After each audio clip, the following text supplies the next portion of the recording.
Hello and welcome to Anime Animosity. From what the name suggests, you'd assume you get anime content on this channel. And while you do, that's not all I plan to make. And today is one of those days where I make something that isn't quite anime related. It is instead manga related. So, yeah. It's not all that far from the anime side, really, is it? But yeah. And what better way to kick off talking about manga than to give some of my recommendations for manga that I'm reading that I think you should be reading too. The manga that I'll mention in this video will be mainly from Jump or Viz Media, since that's the main source that I read manga from, but there'll be a few non-Shonen Jump titles in here. So, without further ado, let's get right in. With Attack on Titan having just come to a close, I'm sure there are many of you who are missing that man vs monster, but some man can turn into monster type of story. Well, oh boy do I have the manga for you, Kaiju number 8 by Naoya Matsumoto. As the name may have suggested, kaiju, or giant monsters, are at the forefront of this manga, and after specially trained, specially equipped soldiers dispatch these titanic beasts, someone has to clean up the fresh kaiju corpse. This is where our protagonist comes in. Working for the cleaners, he is tasked with doing just that, literally cleaning up kaiju.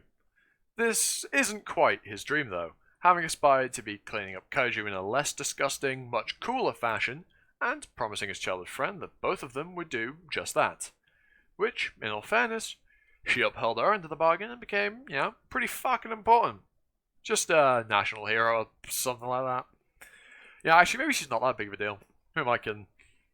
Then, one day, after cleaning up a kaiju with a new hire, who also aspires to join in on the fight, they're attacked by a yonju, a smaller kaiju that accompanies the bigger, more kaiju-like kanji.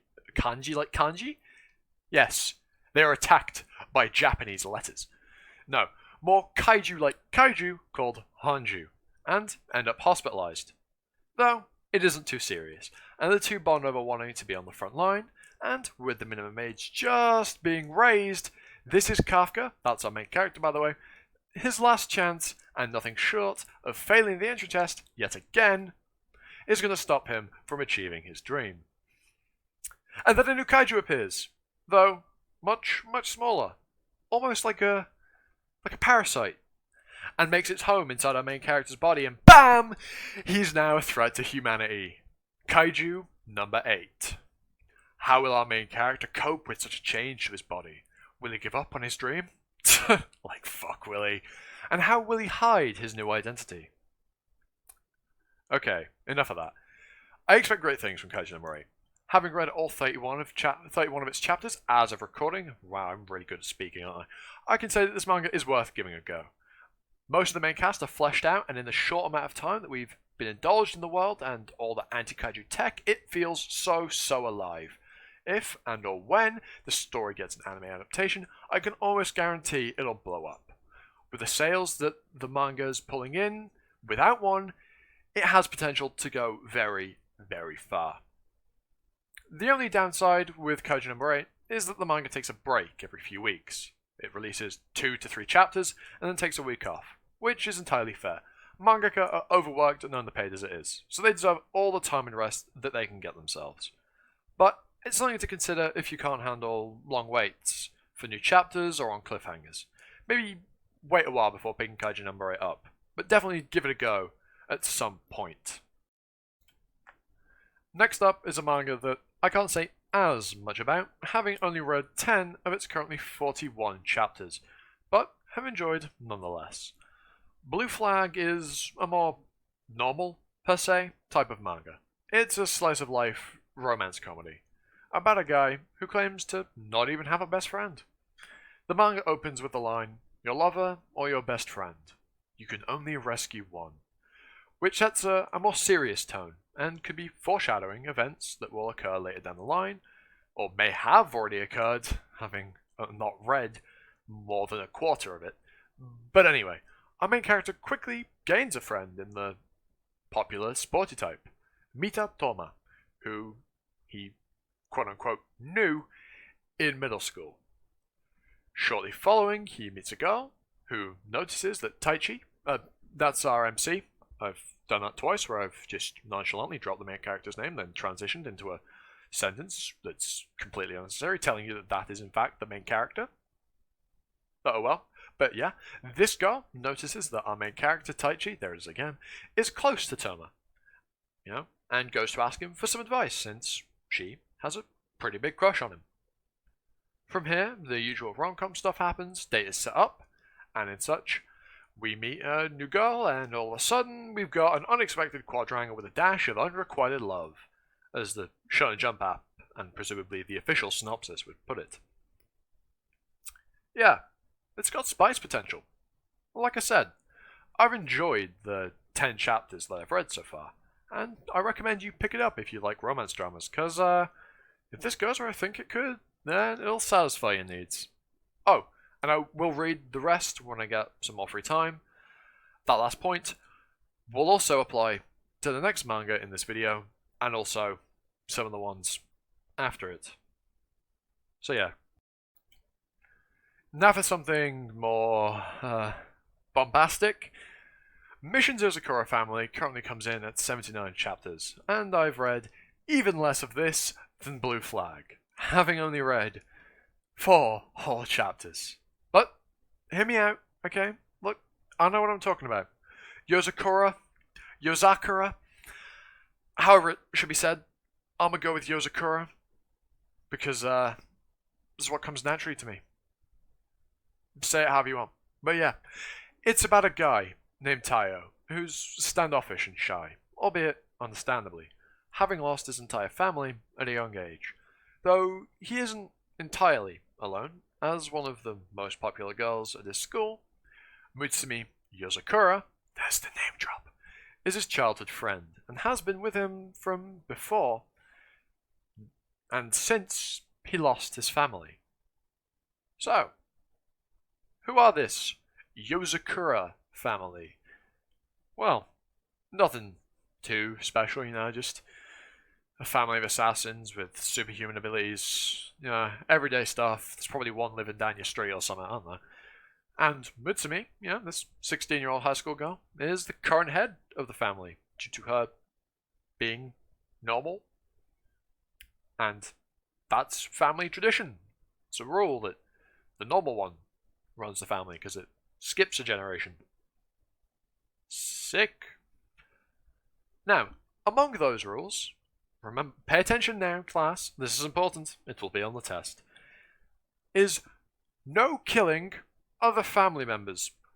Now that should be, that shouldn't need to be said. You shouldn't kill your family. But it's important. But we'll get back to that. So, Mutsumi is a normal high school girl, and head of a family of assassins, so you'd expect her to need some protection. Well, outside of doing business, that is the job of the other members of the family. And one of them takes it just a tad too far. Mutsumi's older brother, Kyoichiro, I think I'm saying that right, has a very serious, very, very serious, in fact that's probably an understatement, cis complex due to feeling responsible for certain things that happened to her in the past. And will beat the ever-loving shit out of high schoolers who dare to ask her out. He's, a little bit crazy and overprotective. But, what does he think of poor Tayo then? Haven't been around Mutsumi her entire life, pretty much.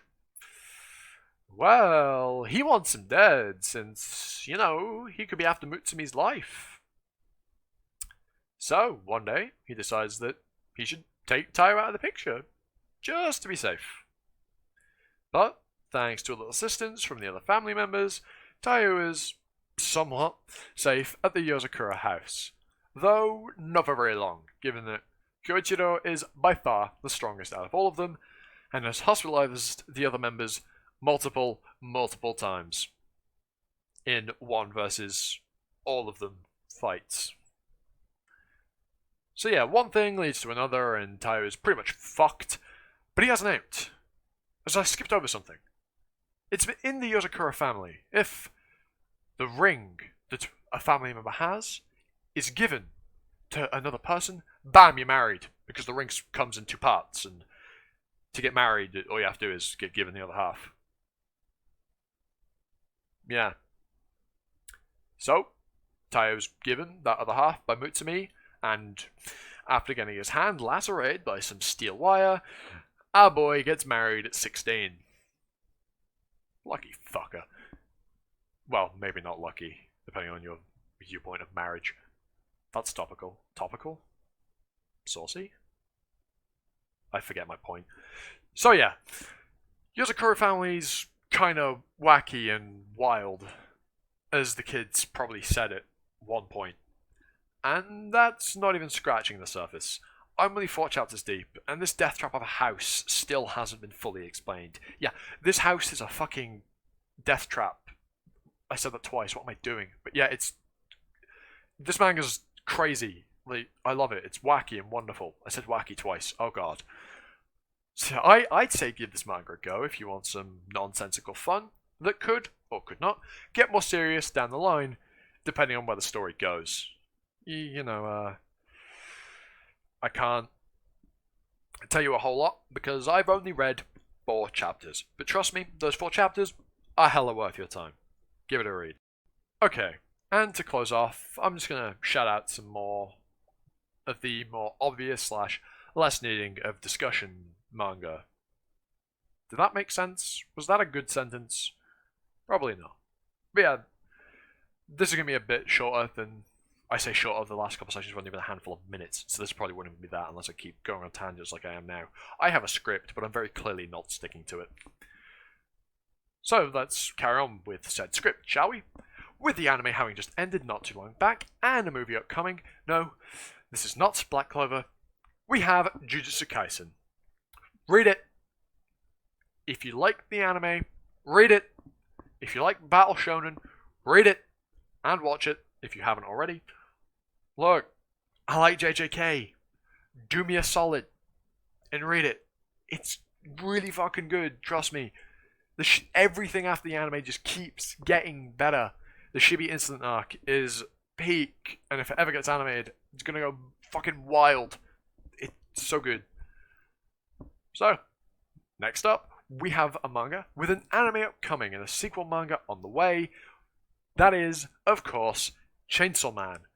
I'm sure you've heard about this series, but from the 20 or so chapters that I've read, it's good. It deserves the praise it's getting. It's deserving a sequel manga, though it will be in a different magazine, if I remember correctly, so it will no longer be a Shonen Jump title. I can't remember which magazine it's going into, but yeah. And honestly, that probably doesn't affect any of you, because you probably don't live in Japan and don't buy the magazines. Yeah. But yeah, it's got more to come. It's getting an anime adaptation by Mappa. Look forward to it, if you read the manga. And if you haven't, look forward to the anime. If you're not a manga reader, the anime is going to be pretty good. Okay then. Now, I did promise there'd be some non-jump titles in here, so let's get on to them. One of my favourite comedy, anime, and manga. Grand Blue is not the fighting games or gacha game. Not Grand Blue Fantasy, but Grand Blue. It's fucking hilarious. Like, it's got some of the best reaction faces I've ever seen. And, like, it's so funny. It's about college students getting shit-faced and, well, college, university if you live in the UK, getting shit-faced and doing dumb shit. It's hilarious. Give it a shot. The anime's funny. The manga's just as funny. And to follow on from that, a manga from the same artist, which is equally as funny, but not so equally about diving in alcohol, more about TNA. It's an ecchi manga, is Temple or Tempuru, which I recommend equally. I said equally multiple times. Does that make me funny? No, it doesn't. Don't be stupid. So there you have it. Some manga that I think you should take a look at if you get some free time. Which I'm sure you do. We're in the lockdown. Although, if you live in the UK, we're on the back end of it now, though we may end up back into it. This would have been good to have done at the start of lockdown, so, But then again, some of these manga might not have been around. I should stop rambling. Yeah. I've been Animosity, you've been you, and I hope to catch you all next time for some more anime and manga stuff in another video. Ta-ta for now.